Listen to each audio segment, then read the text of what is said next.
Students, तो now let us सी exercise 17.2। अब हम लोग एक्सरसाइज 17.2 देख लेते हैं। तो यहाँ पे एक्सरसाइज ट्रेपीजियम के बेस पे दिया है, ठीक है। तो हम लोग ट्रेपीजियम के बेस पे क्वेश्चन कैसे सॉल्व करेंगे ये देखते हैं। तो find the area of trapezium, कह रहा आप उस ट्रेपीजियम का एरिया बताइए हुज बेसेज, जिसके बेस 15 सेंटीमीटर और 20 सेंटीमीटर दिए गए हैं, हाँ, and altitude equal to 8 centimetre, और इसका अल्टीट्यूड कितना दिया है 8 सेंटीमीटर। अल्टीट्यूड मतलब क्या होता है स्टूडेंट? अल्टीट्यूड मतलब हाइट, है ना। तो मान लीजिए ये ट्रेपीजियम इस तरह से बना हुआ है। हम ट्रेपीजियम आपको यहाँ बनाकर दिखा देते हैं। ये ट्रेपीजियम दिया है ABCD। तो इसमें जो बेस कह रहा है, बेस का मतलब पैरेलल साइड, हाँ। तो आपको ये पता है कि ट्रेपीजियम एक ऐसा क्वाड्रिलेटरल होता है जिसमें one pair opposite side parallel होते हैं। तो मान लीजिए AB और DC ये दोनों पैरेलल साइड है, तो ये दोनों बेस हो गए आपके 15 और 20 सेंटीमीटर के, है ना। तो दोनों पैरेलल साइड दे रखा है। फिर दिया अल्टीट्यूड। अल्टीट्यूड का मतलब distance between the parallel side, distance का मतलब इसके बीच का हाइट। तो हाइट मतलब जो परपेंडिकुलर हो, लाइक दिस। तो मान लीजिए ये परपेंडिकुलर हम यहाँ आपको ड्रॉ करके दिखा लेते हैं। मान लीजिए DE आपका परपेंडिकुलर है, तो इन दोनों बेस के बीच का ये जो अल्टीट्यूड यानी परपेंडिकुलर है वो 8 सेंटीमीटर है। तो हमें इस ट्रेपीजियम का एरिया बताना है। तो आपको ध्यान में रखना है ट्रेपीजियम के एरिया का फॉर्मूला होता है 1/2 into sum of parallel side into height. Height तो हमें दिया ही है और दोनों बेस भी दिया, इसका मतलब हम एरिया इसका बहुत ही आसानी से फाइंड कर सकते हैं। तो आप यहाँ लिख सकते हैं area of trapezium equal to 1/2 into sum of parallel side, sum of parallel sides into height, है ना। तो ये 1/2 हो जाएगा, और सम ऑफ पैरेलल साइड, आपका पैरेलल साइड 20 और 15 है, तो आप यहाँ लिख सकते हैं 15 + 20, और हाइट आपका 8 दिया है तो इंटू हाइट 8 हो गया। सेंटीमीटर है तो सेंटीमीटर का स्क्वायर, क्योंकि एरिया निकल रहा है, एरिया में आपका यूनिट का स्क्वायर होता है। तो अब इस तरह से आ जाएगा। ये 2 से चाहे कैंसिल कर दें, 2 4 जा 8, ये दोनों ऐड कर लेंगे। ये 35 इंटू 4 सेंटीमीटर स्क्वायर मल्टीप्लाई हो जाएगा। 4 5 जा 20, 4 3 जा 12, 12 में 2 ऐड कर लेंगे 14, यानी 140 सेंटीमीटर स्क्वायर आ गया।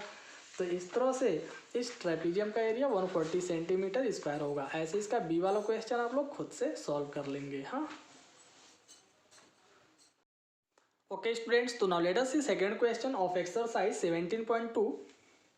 तो here you are given find the area of a trapezium. आप उस ट्रेपीजियम का एरिया बताइए हुज पैरेलल साइड्स और 77 सेंटीमीटर एंड 60 सेंटीमीटर, जिसके पैरेलल साइड ये दिए हैं 77 और 60 सेंटीमीटर। मान लीजिए ट्रेपीजियम आपका ए है, हाँ, हमने ट्रेपीजियम इस तरह से बना लिया।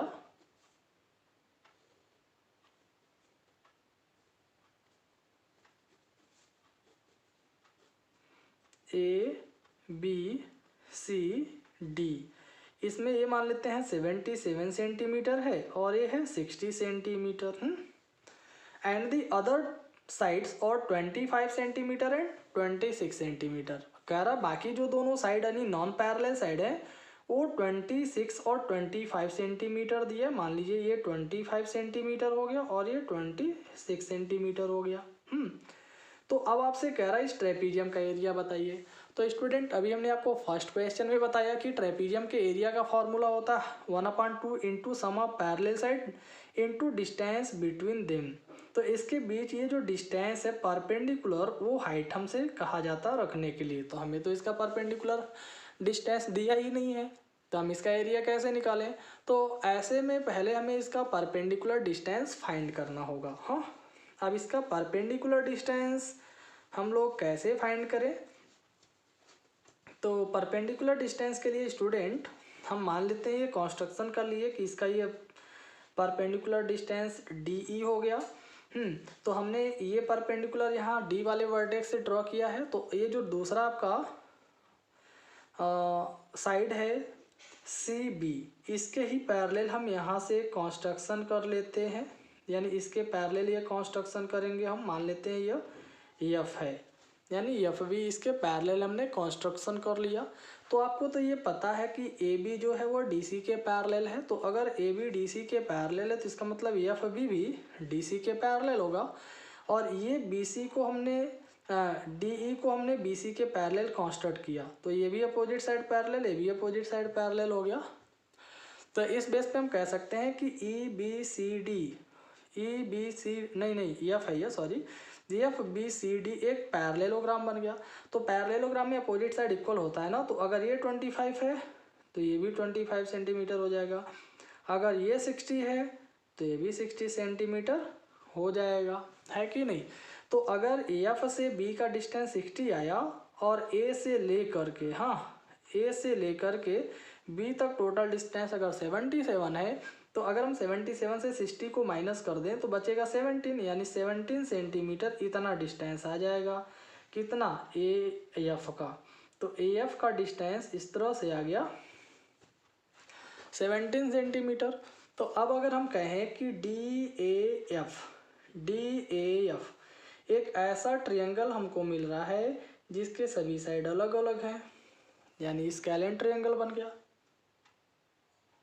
तो अब हम यहाँ पे स्केलेन ट्रायंगल के एरिया का फॉर्मूला यूज करके पहले इसका एरिया निकालेंगे। हाँ, तो स्केलेन ट्रायंगल के एरिया के लिए स्टूडेंट पहले हमें सेमी पेरीमीटर निकालना होता है। तो सेमी पेरीमीटर का मतलब यस, तो यस इक्वल टू होता है A plus B plus C by 2। तो ए का मतलब पहला साइड 17, बी का मतलब दूसरा साइड यानी 25, सी का मतलब तीसरा साइड 26 अपान हो जाएगा 2। ऐड कर ले अगर हम तो 6 5 11, 11 और 7 18, 2 4 5 1 6 अपान 26, 2 से कैंसिल कर दीजिए, 2 3 जा 6, 2 4 जा 8, यानी ये आ गया 34 सेंटीमीटर इसका सेमी पेरीमीटर। ठीक, तो हम लिखेंगे so area triangle D A F, इसका एरिया हम लोग हीरोन्स फार्मूले पे निकालेंगे। तो हीरोन्स फार्मूला का फार्मूला होता है यस माइनस ए, यस माइनस बी और यस माइनस सी। तो ये हो जाएगा, यस का वैल्यू कितना होता है 34 into 34 minus 17, 34 minus 25, 34 minus 26, 34 into 34 से 17 निकलेगा 34 आएगा, और ये माइनस होगा 34 से 25 तो 9 आएगा, और 34 से 26 माइनस कर लेंगे तो 8 आएगा, है ना। अब इसको हम लोग फैक्टराइज कर लेते हैं। फैक्टराइज किया जाएगा तो हम इसको लिख सकते हैं 34 को 2 इंटू 17, और ये 17 ऐसे रहेगा, और 9 को 3 इंटू 3 लिखा जा सकता है, 8 को 2 2 जा 4 2 जा 8 लिख सकते हैं। तो अब इस तरह से देख लेंगे, जिस नंबर का पेयर सेम बनेगा यानी सेम फैक्टर का पेयर बनेगा उसको हम रूट से बाहर निकालेंगे, यानी इसका स्क्वायर रूट निकाल देंगे। तो यहाँ देखिए 2 का एक पेयर बन गया, ए रूट से बाहर आ गया, फिर 2 का दूसरा पेयर बन गया, ए रूट से बाहर आ गया, 3 का 1 पेयर बन रहा है, ए भी रूट से बाहर आ गया, 17 का भी एक पेयर बन गया, ए भी रूट से बाहर आ गया, यानी सभी रूट से बाहर आ गए, है ना। तो इस तरह से इसका एरिया आ जाएगा 2 2 जा 4, 4 3 जा 12, यानी 12 आया। 12 का 17 में मल्टीप्लाई कर लेते हैं, 12 7 जा 84 को 4 लिख देंगे, कैरी 8 आएगा, 12 1 जा 12, और 12 में 8 ऐड कर लेंगे 20, यानी 204 सेंटीमीटर स्क्वायर इस ट्रायंगल का एरिया आ गया। तो डी ए एफ का एरिया आ गया, कितना आ गया स्टूडेंट 204 सेंटीमीटर स्क्वायर है। तो ये ट्रायंगल का एरिया आया ना, तो हमें एरिया तो चाहिए नहीं ट्रायंगल का, इसका हमें हाइट निकालना है। तो हाइट के लिए हम फिर से यहाँ लिख सकते हैं, क्या लिख सकते हैं student, again you can write your, again you know, again area of triangle DAE equal to हो जाएगा half into base into height.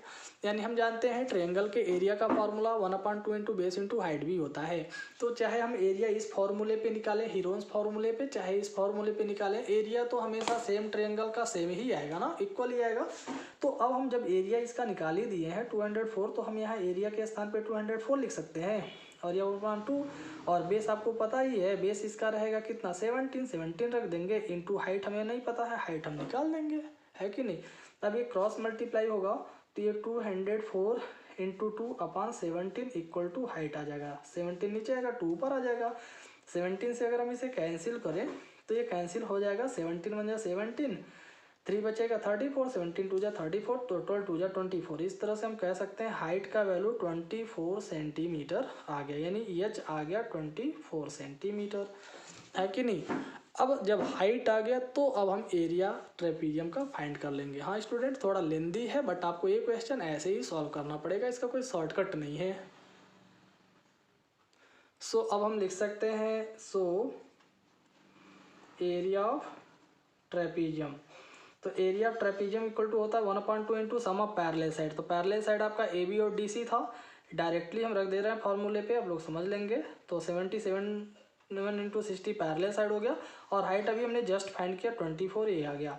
ये कैंसिल करेंगे तो 12 1 जा यानी 2 1 जा 2, 2 2 जा 4 यानी 12 आ गया, और ये दोनों ऐड कर लेंगे 7 और 6 13 इंटू 12 सेंटीमीटर स्क्वायर, है ना। मल्टीप्लाई कर लिया जाए, 12 7 जा 84 को 4 लिख देंगे, कैरी 8 आया, 12 3 जा 36, 36 में 8 ऐड कर लेंगे 44, कैरी 4 आएगा, 4 आ गया कैरी, और 12 1 जा 12 और 4 16 यानी 44 सेंटीमीटर, ये आ गया आपके ट्रेपीजियम का एरिया, है ना स्टूडेंट। तो आई होप आप सभी को ये भी क्वेश्चन समझ में आया होगा। तो all the remaining question of this exercise you will solve yourself. Thank you.